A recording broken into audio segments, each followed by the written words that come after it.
নমস্কার। যুক্তি তর্ক সঙ্গে অর্কয় আপনাদের স্বাগত। আপনাদের সঙ্গে আমি অর্কপ্রভ সরকার।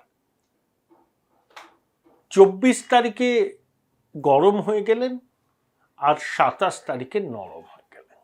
অনেক তর্জন গর্জন করলেন, কিন্তু শেষ পর্যন্ত হলো অশ্বডিম্ব প্রসব। কেন সেটাই বলবো। তার আগে বলি, মমতা বন্দ্যোপাধ্যায় কিন্তু জ্যোতিবাবুর একদম বাধ্য ছাত্রী। কেন বললাম জানেন? 77 সালে বাংলায় ক্ষমতায় আসার পর 2000 সালের নভেম্বর মাস পর্যন্ত জ্যোতিবাবু মোটামুটি একটা স্থিতাবস্থা বজায় রেখেছিলেন। কিভাবে? প্রথম কথা, সরকারি কর্মচারীদের কাজ না করলেও চলবে, ইউনিয়ন করে স্লোগান দিলেও চলবে, এই সংস্কৃতিটা তিনি একেবারে চালিয়ে দিয়েছিলেন। মাস্টারমশাইদের আনুগত্যটা দলের প্রতি যেন 100% থাকে সেটা নিশ্চিত করেছিল। তারা ভূমি সংস্কার করেছিলেন, অপারেশন বর্গা, পঞ্চায়েতি রাজ, ক্ষমতায় আসার প্রথম 2-3 বছরের মধ্যে। 91 সালের পর থেকে, সেই নির্বাচনে জেতার পর থেকে সিপিএম বিশ্বাস করতে শুরু করলো তারা অপ্রতিরোধ্য, তাদেরকে হারানো চায় না।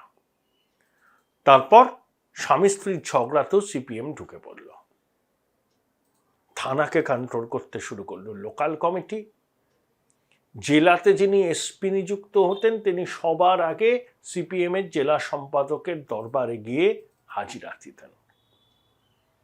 একটা ব্যবস্থা তৈরি করলো সিপিএম। স্বামী স্ত্রীর ঝগড়া, বাড়িওয়ালা ভাড়াটের ঝগড়াও সিপিএম মেটায়।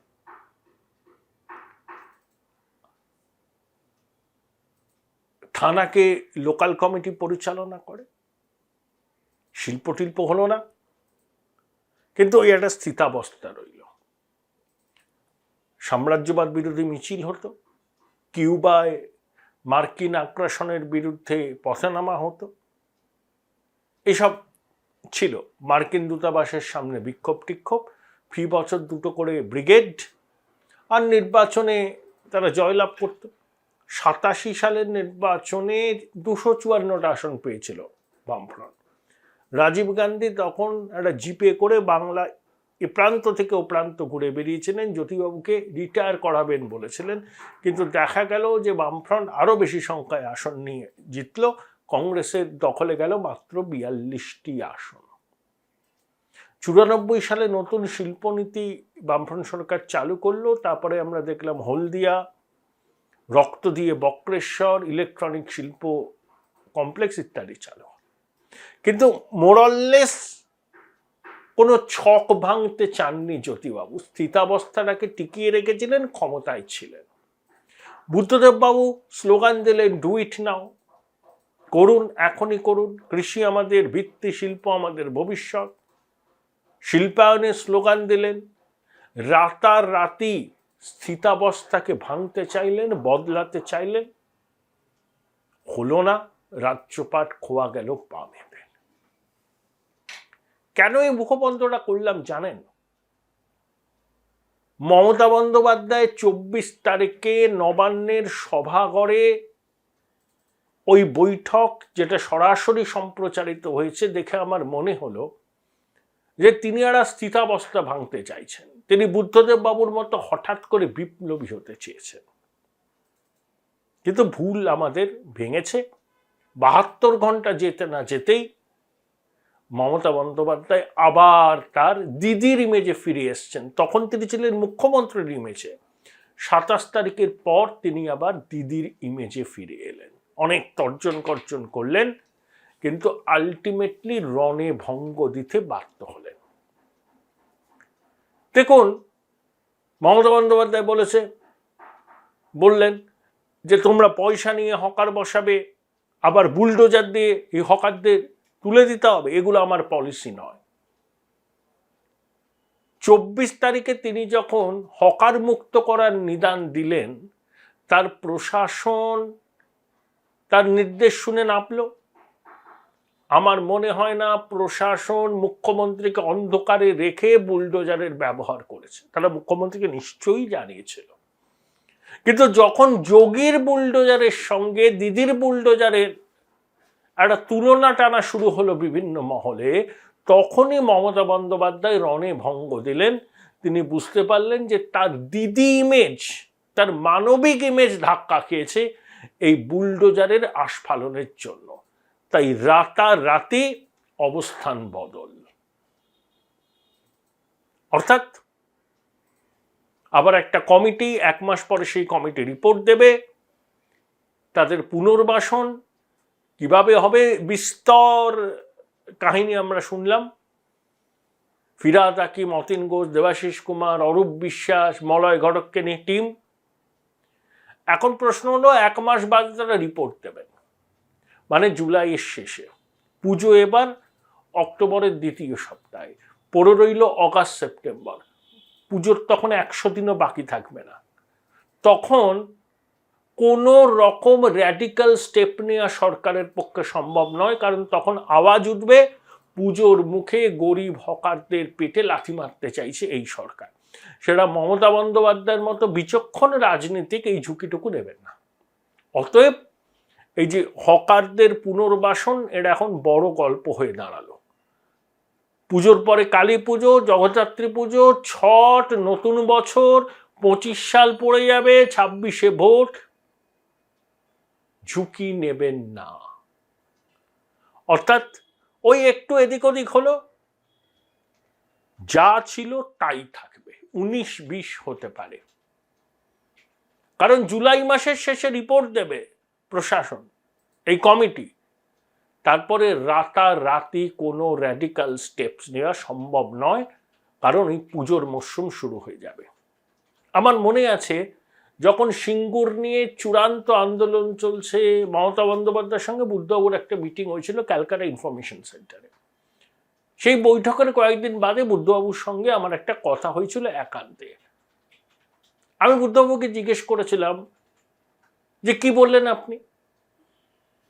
উনি বললেন, দেখো আমি একটা কথা বলেছি ওনাকে, ওনারা সবসময় বলতেন না গরিবের পেটে আমি লাথি মারি। আমি ওনাকে হাত জোর করে বললাম, আপনি যা খুশি বলুন আমার নামে, কিন্তু এই কথাটা বলবেন না যে গরিবের পেটে লাথি মারি। আমরা গরিবদের স্বার্থ রক্ষার জন্যই রাজনীতি করি। তাই এই কথাটা যখন আপনারা বলেন খুব আঘাত লাগে। ঠিক কথা, মমতা বন্দ্যোপাধ্যায় তারপরে কোনো দিন বুদ্ধদেববাবু গরিবের পেটে লাথি মারেন এই শব্দবন্ধ ব্যবহার করেন। তিনি বুদ্ধবাবুর কথা রেখেছিলেন। তাই মমতা বন্দ্যোপাধ্যায় গরিব দরদি ভাবমূর্তি আছে, তিনি গরিবের মাসিহা। অপারেশন সানশাইনের সময় তিনি গড়িয়াটে প্রতীকী হকারি করেছিলেন। তিনি ক্ষমতায় আসার পর এখন হকার উচ্ছেদে বুলডোজার নামছে, এটা মমতা বন্দ্যোপাধ্যায় ইমেজের পক্ষে মোটেই খাপ খায় না। মমতা বন্দ্যোপাধ্যায় এই সময়টা বেঁচেছিলেন কেন? জল মাপবার জন্য। অনেকে বলতে পারেন যে 2021-এ 217টা আসন জেতার পরে মমতা বন্দ্যোপাধ্যায় এই উদ্যোগটা নিলেন না কেন? নিলেন না এই কারণে, এটা আমার ধারণা, তারপর থেকে 2024-এর লোকসভা নির্বাচনের আগে পর্যন্ত রাজ্য প্রশাসনের উপর কার্যত ঝড় বয়ে গেছে। 2022-এর 23শে জুলাই পার্থ চট্টোপাধ্যায় গ্রেপ্তার হলেন, শিক্ষা দুর্নীতি সামনে এলো। Join Indian Institute of Hotel Management now. Right choice, right decision. কেন্দ্র বিভিন্ন প্রকল্পের বরাদ্দ বন্ধ করলো, ইডি সিবিআই এর তৎপরতা বাড়ল, হাইকোর্ট অত্যন্ত সক্রিয় হয়ে উঠল, বহু তৃণমূলের নেতা মন্ত্রী বেড়ার উপর বসেছিলেন। আমলাকুলের একটা অংশ মনে করেছিলেন যে 2024-এর লোকসভা নির্বাচনে বিজেপি সুইপ করবে, তারপরে সরকার ভেঙে যাবে। অনেক তৃণমূলের নেতা মন্ত্রী লোকসভা নির্বাচনের ফলাফলটা দেখে নিতে চাইছিলেন, যদি দেখতেন বিজেপি ভালো হয়েছে রাতারাতি তারা দল বদলে দিতেন। শুভেন্দু অধিকারী তো ঘনিষ্ঠ মহলে বলতেন, বহু লোক তার সঙ্গে যোগাযোগ করে, মমতা বন্দ্যোপাধ্যায় জানবেন না তা তো নয়। তাই ওই টার্ময়েলের মধ্যে তিনি এই ধরনের স্টেপস নিতে চাননি। কিন্তু এখন তৃণমূল 29টা আসন পেয়ে গেছে। তৃণমূলের কেউ আর এই মুহূর্তে বিজেপিতে যাবে বলে মনে হয় না। মমতা বন্দ্যোপাধ্যায় এই সময়টাকেই বেছে নিলেন। আবার কেন্দ্রে একদলীয় সরকারও নেই, বিজেপির শক্তি হ্রাস হয়েছে, কিন্তু তিনি বার্তা দিতে চাইলেন শহরের মধ্যবিত্ত উচ্চবিত্ত মানুষদের। তারা অনেকেই এবার ভোট দেয়নি লোকসভায়। তার জলজান্ত প্রমাণ হচ্ছে পুরসভাগুলোর মধ্যে 71টায় পিছিয়ে রয়েছে তৃণমূল। কিন্তু শুধু কি তাই? শুধু কি হকারদের জন্যই রাজ্যের শাসক দলের উপর ক্ষুব্ধ মধ্যবিত্ত উচ্চবিত্ত শহরের মানুষ, জেলা সদরের মানুষ? ব্যাপারটা এত সরল নয়। দুর্নীতির লাগাম ছাড়া অভিযোগ আছে, পার্টি নেতাদের ফুলে ফেঁপে ওঠার অভিযোগ আছে, কাউন্সিলরদের দাদাগিরি আছে, হকারদের ফুটপাত দখল করা এটাও আছে। আরো নানাবিধ কারণে নাগরিক সমাজের একটা বড় অংশ শাসক দলের থেকে মুখ ফিরিয়েছিল।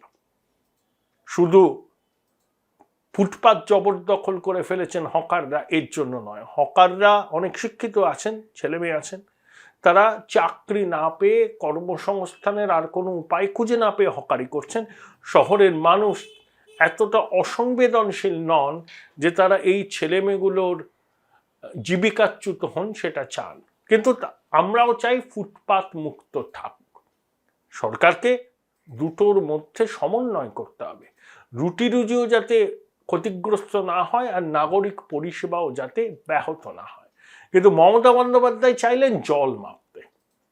তার ধারণা হয়েছে এই হকার যারা বসে থাকেন তারা এবার অনেকেই শাসক দলকে ভোট দেয়নি, আবার তারা সব রকম সুযোগ নেয়, স্বাস্থ্যসাথী কার্ড, লক্ষ্মীর ভাণ্ডার পায়, তাহলে সুবিধা নিয়েও ভোট দেবে না। তাই মমতা বন্দ্যোপাধ্যায় একটু সবক শেখাতে চাইলেন। কিন্তু যখন দেখলেন সেটা হিতে বিপরীত হতে যাচ্ছে, তখন সেই পুরনো ছকে ফিরে এলেন। কমিটি তৈরি হলো, 1 মাস পরে রিপোর্ট দেবে, পুজোর ঢাকে কাঠি পড়ে যাবে, সবকিছু ঠান্ডা ঘরে চলে যাবে। 24শে জুন সোমবার মমতা বন্দ্যোপাধ্যায় ছিলেন প্রশাসক,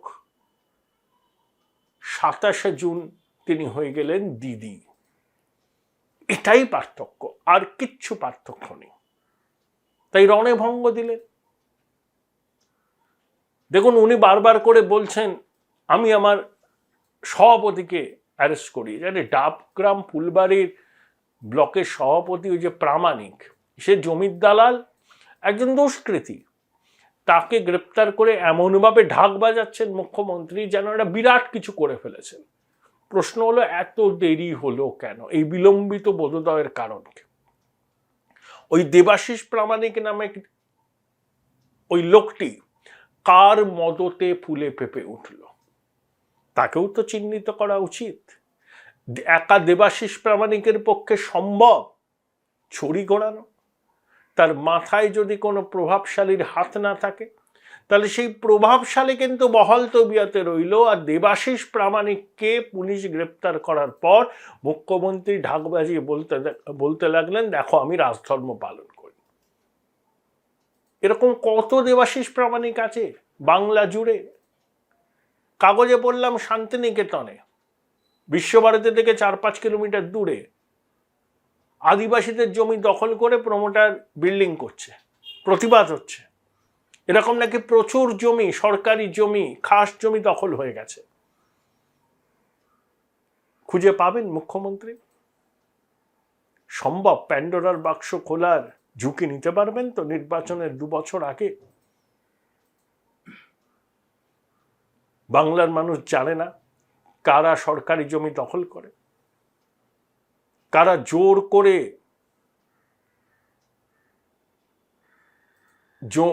জমি দখল করে প্রমোটিং করে, 4 তলার পারমিশনকে 6 তলায় রূপান্তরিত করে।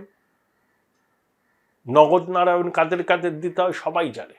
অনেক কাউন্সিলরের আয়ের কোনো বৈধ সূত্র নেই, তারা বিলাস বসলে ডুবে থাকেন, দামি দামি গাড়ি চড়েন, লেটেস্ট মডেলের আইফোন ব্যবহার করেন, র্যাডো ছাড়া ঘড়ি পড়েন না।